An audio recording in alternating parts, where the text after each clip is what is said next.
हरे कृष्णा सभी भक्तों को राधे राधे। श्रीमद् भागवत महापुराण के षष्ठ स्कंद की कथा चल रही है। आज की कथा है विश्वरूप का वध, वृत्रासुर द्वारा देवताओं की हार और भगवान की प्रेरणा से देवताओं का दधीचि ऋषि के पास जाना। तो पहले भगवान नाम संकीर्तन कर लें। श्री कृष्ण गोविंद हरे मुरारी, हे नाथ नारायण वासुदेव। श्री कृष्ण गोविंद हरे मुरारी, हे नाथ नारायण वासुदेव, हे नाथ नारायण वासुदेव।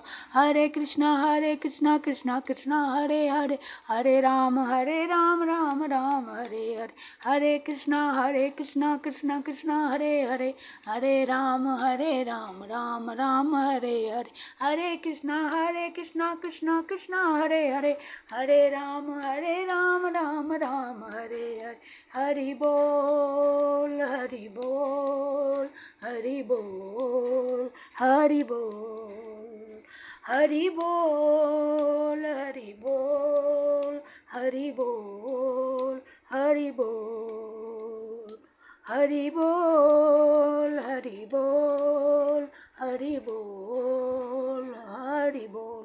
बोलिए सतगुरुदेव भगवान की जय, वृंदावन बिहारी लाल की जय, गिरिराज धरन की जय, नमः पार्वती पते हर हर महादेव की जय। श्री राधा कृष्ण व्याम नमः। श्रीमद् भागवत भगवान की जय, द्वारिकाधीश की जय, गिरिराज धरन की जय, भगवान वेद व्यास की जय, सुखदेव जी महाराज की जय। कृष्णाय वासुदेवाय देवकी नंदनाय च नंद गोप कुमाराय गोविंदाय नमो नमः। नमः पंकज नाभाय नमः पंकज मालिने, नमः पंकज नेत्राय नमस्ते पंकजांगे। बोलिए सदगुरुदेव भगवान की जय, भगवान वेद व्यास की जय, सुखदेव जी महाराज की जय। जय श्री राधे जय जय श्री राधे जय जय श्री राधे श्याम। अथ 9वां अध्याय विश्वरूप का वध, वृत्रासुर द्वारा देवताओं की हार और भगवान की प्रेरणा से देवताओं का दधीचि ऋषि के पास जाना। श्री सुखदेव जी कहते हैं, परीक्षित, हमने सुना है कि विश्वरूप के 3 सिर थे। वे एक मुंह से सोमरस तथा दूसरे से सुरा पीते थे और तीसरे से अन्न खाते थे। उनके पिता त्वष्टा आदि 12 आदित्य देवता थे, इसलिए वे यज्ञ के समय प्रत्यक्ष रूप में उन्हें ऊंचे स्वर से बोलकर बड़े विनय के साथ देवताओं को आहुति देते थे। साथ ही वे छिप छिप कर असुरों को भी आहुति दिया करते थे। उनकी माता असुर कुल की थी, इसलिए वे मातृ स्नेह के वशीभूत होकर यज्ञ करते समय उस प्रकार असुरों को भाग पहुंचाया करते थे। देवराज इंद्र ने देखा कि इस प्रकार वे देवताओं का अपराध और धर्म की ओट में कपट कर रहे हैं। इससे इंद्र डर गए और क्रोध में भरकर उन्होंने बड़ी फुर्ती से उनके तीनों सिर काट लिए। विश्वरूप का सोमरस पीने वाला सिर पपीहा, सुरापान करने वाला गौरैया और अन्न खाने वाला तितर हो गया।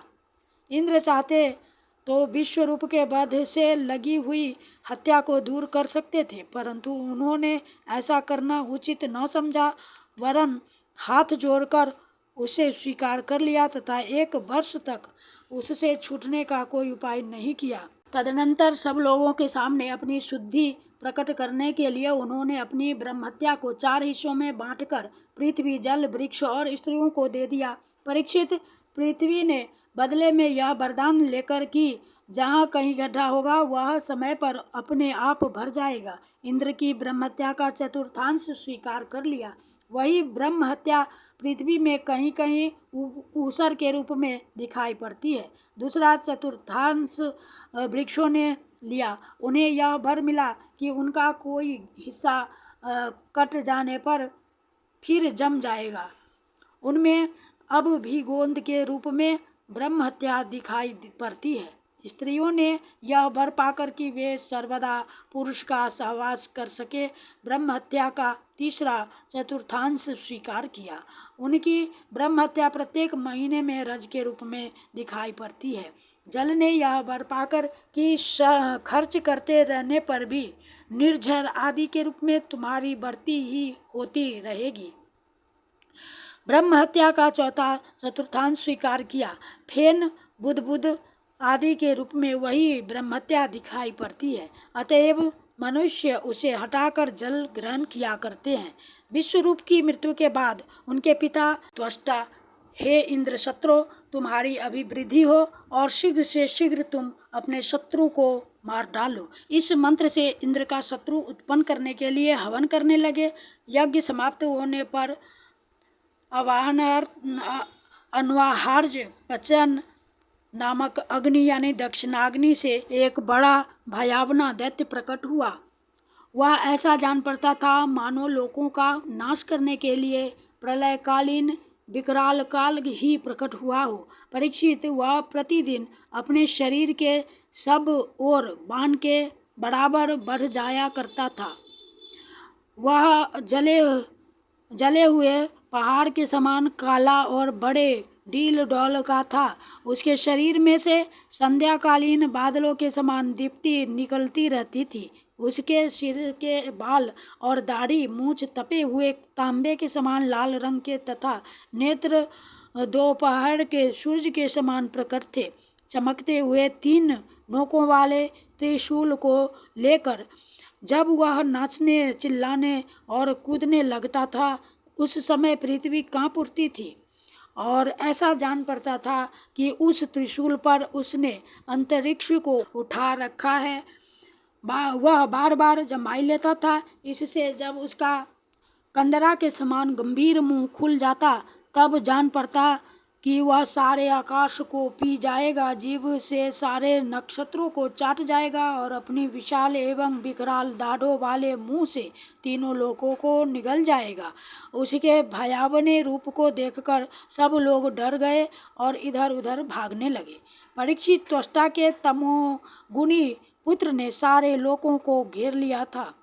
इसी से उस पापी और अत्यंत क्रूर पुरुष का नाम वृत्रासुर पड़ा। बड़े बड़े देवता अपने अपने अनुयायियों के सहित एक बार ही उस पर टूट पड़े तथा अपने अपने दिव्य अस्त्र शस्त्रों से प्रहार करने लगे, परंतु वृत्रासुर उनके सारे अस्त्र शस्त्रों को निगल गया। अब तो देवताओं के आश्चर्य की सीमा न रही। उनका प्रभाव जाता रहा। वे सबके सब दीनहीन और उदास हो गए तथा एकाग्र चित्त से अपने हृदय में विराजमान आदि पुरुष श्री नारायण की शरण में गए। देवताओं ने भगवान से प्रार्थना की। वायु, आकाश, अग्नि, जल और पृथ्वी, ये 5 भूत, इनसे बने हुए तीनों लोक, उनके अधिपति ब्रह्मादि तथा हम सब देवता जिस काल में डरकर उसे पूजा सामग्री की भेंट दिया करते हैं, वही काल भगवान से भयभीत रहता है। इसलिए अब भगवान ही हमारे रक्षक हैं। प्रभु, आपके लिए कोई नई बात न होने के कारण कुछ भी देखकर आप विस्मित नहीं होते। आप अपने स्वरूप के साक्षात्कार से ही सर्वथा पूर्ण काम, सम एवं शांत है। जो आपको छोड़कर किसी दूसरे की शरण लेता है वह मूर्ख है। वह मानो कुत्ते की पूंछ पकड़कर समुद्र पार करना चाहता है। वैवस्वत मनो, पिछले कल्प के अंत में जिनके विशाल सिंह में पृथ्वी रूप नौका को बांधकर अनायास ही प्रलयकालीन संकट से बच गए, वे ही मत्स्य भगवान हम शरणागतों को वृत्रासुर के द्वारा उपस्थित किए हुए दुस्तर भय से अवश्य बचाएंगे। प्राचीन काल में प्रचंड पवन के थपेड़ों से उठी हुई उताल तरंगों की गर्जना के कारण ब्रह्मा जी भगवान के नाभि कमल से अत्यंत भयानक प्रलयकालीन जल में गिर पड़े थे। यद्यपि वे असहाय थे, तथापि जिनकी कृपा से वे उस विपत्ति से बच सके, वे ही भगवान हमें इस संकल्प से पार करें।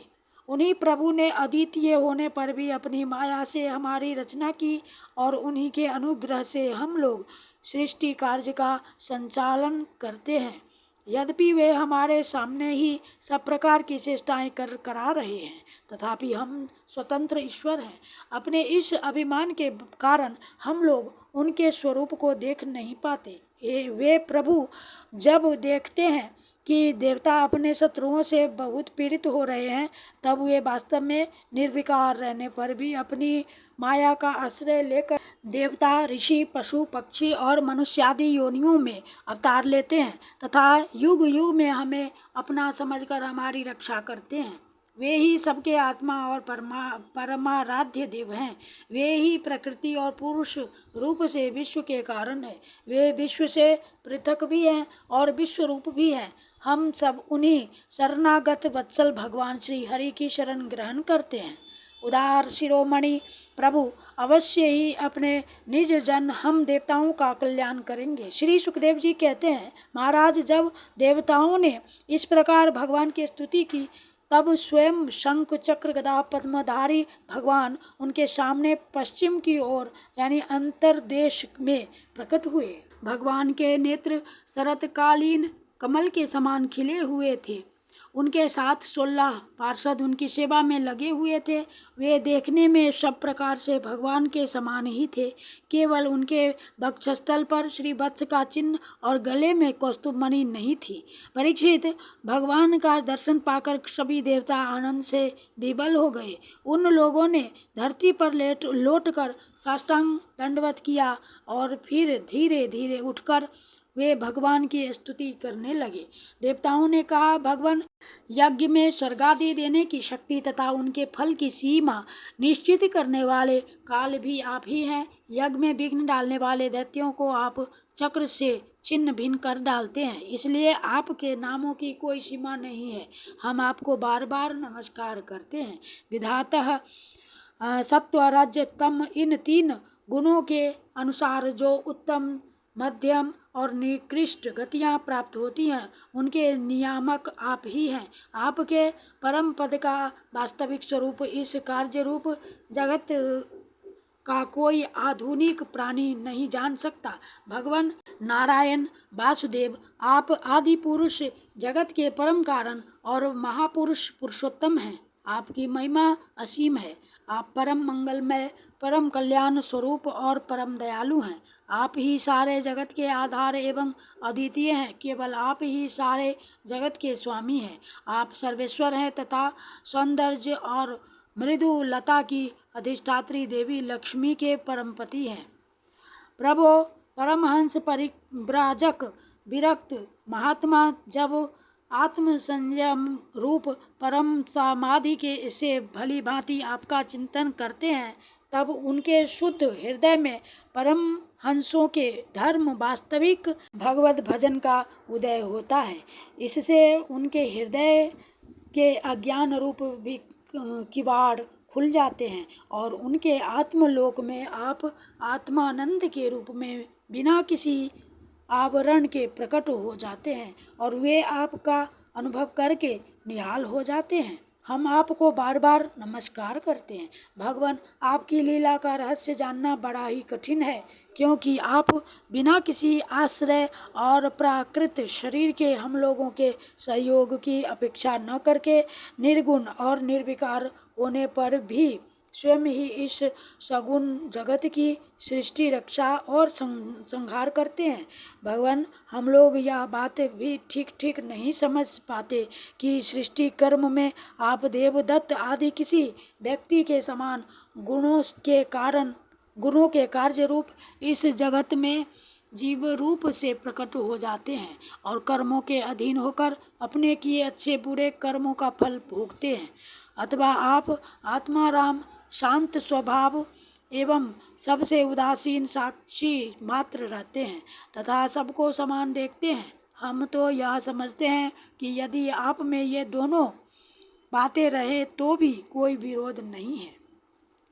ये क्योंकि आप स्वयं भगवान हैं। आपके गुण अगणित है, महिमा अगाध है और आप सर्वशक्तिमान हैं। आधुनिक लोग अनेकों प्रकार के विकल्प, वितर्क, विचार, झूठे प्रमाण और कुतर्क पूर्ण शास्त्रों का अध्ययन करके अपने हृदय को दूषित कर लेते हैं और यही कारण है कि वे दुराग्रही हो जाते हैं। आप में उनके वाद विवाद के लिए अवसर ही नहीं है। आपका वास्तविक स्वरूप समस्त मायामय पदार्थों से परे केवल है। जब आप उसी में अपनी माया को छिपा लेते हैं, तब ऐसी कौन सी बात है जो आप में नहीं हो सकती। इसलिए आप साधारण पुरुषों के समान कर्ता भोक्ता भी हो सकते हैं और महापुरुषों के समान उदासीन भी।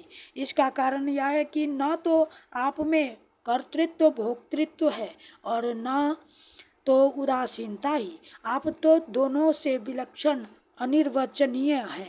जैसे एक ही रस्सी का टुकड़ा भ्रांत पुरुषों को सर्प माला धारा आदि के रूप में प्रतीत होता है, किंतु जानकार को रस्सी के रूप में, वैसे ही आप भी भ्रांत बुद्धि वालों को कर्ता भोक्ता आदि अनेक रूपों में दिखते हैं और ज्ञानी को शुद्ध सच्चिदानंद के रूप में।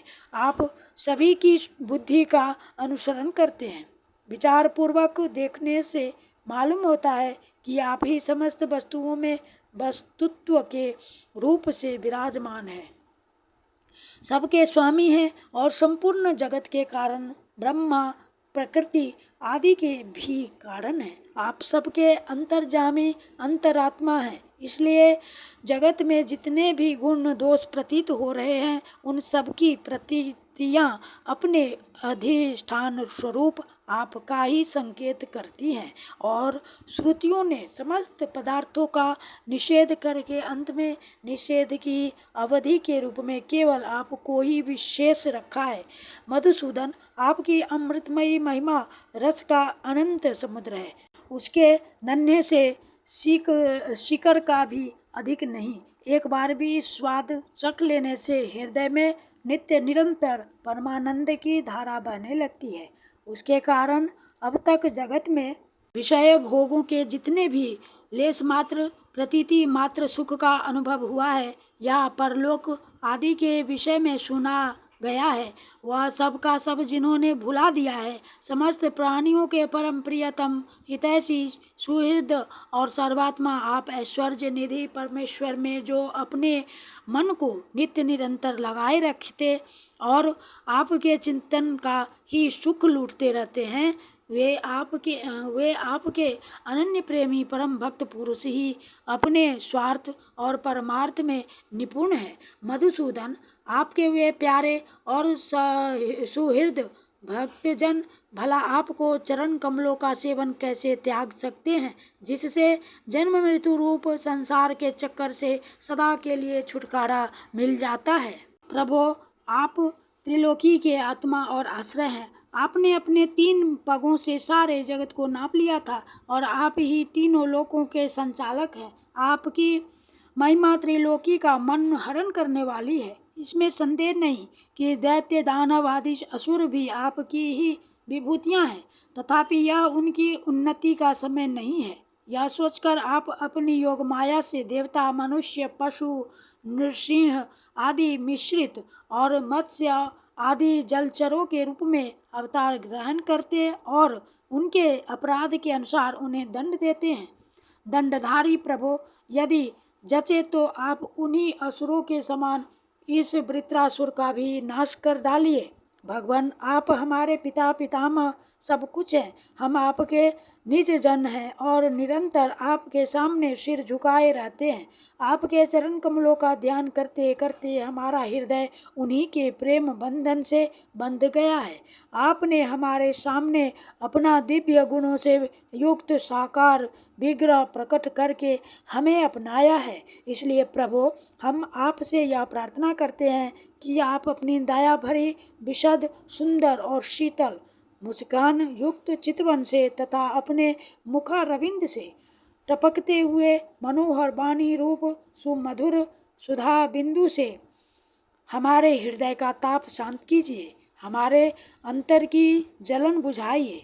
प्रभो, जिस प्रकार अग्नि की ही अंश भूत चिंगारियाँ आदि अग्नि को प्रकाशित करने में असमर्थ हैं, वैसे ही हम भी आपको अपना कोई भी स्वार्थ परमार्थ निवेदन करने में असमर्थ हैं। आपसे भला कहना ही क्या है, क्योंकि आप संपूर्ण जगत की उत्पत्ति स्थिति और लय करने वाली दिव्य माया के साथ विनोद करते रहते हैं तथा समस्त जीवों के अंतःकरण में ब्रह्मा और अंतर्जामी के रूप में विराजमान रहते हैं। केवल इतना ही नहीं, उनके बाहर भी प्रकृति के रूप से आप ही विराजमान है। जगत में जितने भी देश काल शरीर और अवस्था आदि है, उनके उपादान और प्रकाशक के रूप में आप ही उनका अनुभव करते रहते हैं। आप सभी वृत्तियों के साक्षी हैं। आप आकाश के समान सर्वगत हैं, निर्लिप्त हैं। आप स्वयं परब्रह्म परमात्मा है। अतएव हम अपना अभिप्राय आपसे निवेदन करें, इसकी अपेक्षा न रखकर जिस अभिलाषा से हम लोग यहाँ आए हैं उसे पूर्ण कीजिए। आप अचिंत्य, ऐश्वर्य संपन्न और जगत के परम गुरु हैं। हम आपके चरण कमलों की छत्र छाया में आए हैं, जो विविध पापों के फल स्वरूप जन्म मृत्यु रूप संसार में भटकने की थकावट को मिटाने वाली है। सर्वशक्तिमान श्री कृष्ण, वृत्रासुर ने हमारे प्रभाव और अस्त्र शस्त्रों को तो निगल ही लिया है, अब वह तीनों लोकों को भी ग्रस रहा है। आप उसे मार डालिए। प्रभु, आप शुद्ध स्वरूप, हृदय स्थित शुद्ध ज्योतिर्मय, आकाश सबके साक्षी, अनादि अनंत और उज्ज्वल कीर्ति संपन्न है।